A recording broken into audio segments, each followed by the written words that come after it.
एका गावामध्ये एक खूप चांगला व्यक्ती राहत होता. कालांतराने त्याचं कुटुंब वाढत गेलं आणि त्याच्यावर साधन संपत्तीचा पैशाचा ताण येऊ लागला. कर्ज वाढत गेले आणि घरच्या लोकांचं पोट कसं भागवायचं हा सगळ्यात मोठा प्रश्न त्याच्या मनामध्ये उभा राहिला. आता लोक यायचे, त्याला शिव्या द्यायचे, कर्ज कधी देणार. त्या व्यक्तीला आता वाटलं, ज्यानं आता कुटुंब चालवणं शक्यच नाही, ते मर्यादेच्या बाहेर गेलेलं आहे, मी आता माझं कुटुंब सांभाळू शकत नाही असं त्या व्यक्तीला वाटलं. त्याने आता मनाचा निर्धार केला आणि त्याने ठरवलं, आता गृहत्यागाशिवाय आपल्याला दुसरा पर्यायच नाही, गृहत्याग केलंच पाहिजे. मग त्या दुसऱ्या दिवशी घरातले सगळे उठण्याच्या अगोदर तो गृहत्याग करून जंगलाच्या कडेकडेने नदीने तो माणूस चालू लागला.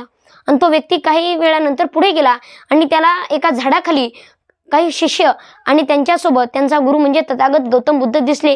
आणि गौतम बुद्ध दिसल्यानंतर त्या माणसाने पाहिलं आणि तो धावत धावत गौतम बुद्धाकडे गेला आणि बुद्धांनी विचारलं, कोण आहेस तू आणि कुठून आलास. त्यावेळी त्या व्यक्तीने सांगितलं, मी कुणी नाही, मी एका गावामधला माणूस आहे आणि माझ्यानं आता कुटुंब चालवणं शक्यच नाही, मी खूप कर्जबाजारी झालो आहे, मी गृहत्याग केलोय असं गौतम बुद्धाला सांगितल्यानंतर बुद्धांनी सांगितलं, मग काय ठरवलंस.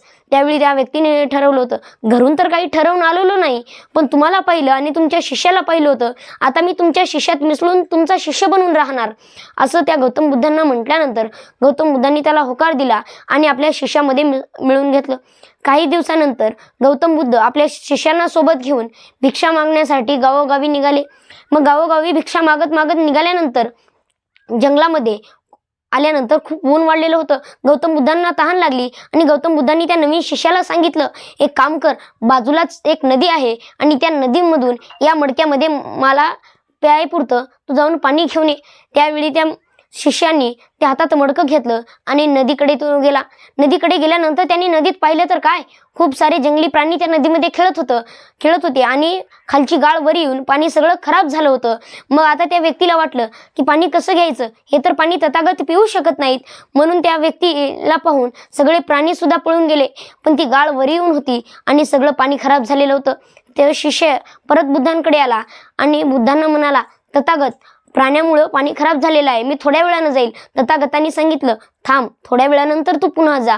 मग तो व्यक्ती थोड्या वेळानंतर नदीकडे पुन्हा गेला तर पाणी एकदम स्वच्छ होतं. त्याने ते पाणी घेतलं आणि परत बुद्धांकडे आला आणि तथागतांना म्हणाला, तथागत, मला एक प्रश्न कळाला नाही. तथागतांनी सांगितलं, विचार, काय प्रश्न आहे. मी जेव्हा पहिल्यांदा गेलो होतो तेव्हा त्या नदीमध्ये सगळं पाणी खराब होतं आणि यावेळेस गेलो तर पाणी एकदम स्वच्छ होतं.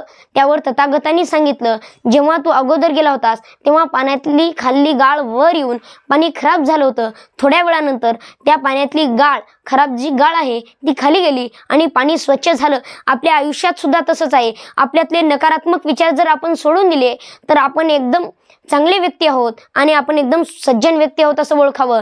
जर आपल्या मनामध्ये नकारात्मक आणि खराब विचार असतील तर आपण त्या खराब पाण्यासारखेच खराब आहोत. म्हणून तुझ्या आयुष्यात काही खराब गोष्टी असतील तर ते तू काढून दे आणि स्वतःला चांगलं निर्धार कर आणि पुन्हा तुझ्या कुटुंबाकडे जा. त्या व्यक्तीला गौतम बुद्धांचे सगळे विचार पटले आणि त्या व्यक्तीने आपल्यातले नकारात्मक विचार काढून सकारात्मक विचारांची सांगड घालत तो व्यक्ती पुन्हा घरी गेला आणि आपला संसार पुन्हा सुखात थाटू लागला. तर मित्रांनो, तुम्हाला जर ही कथा आवडली असेल तर लाईक करा आणि आमचे येणारे पुढचे सर्व व्हिडिओ पाहण्यासाठी आमच्या चॅनलला सबस्क्राईब करा. धन्यवाद.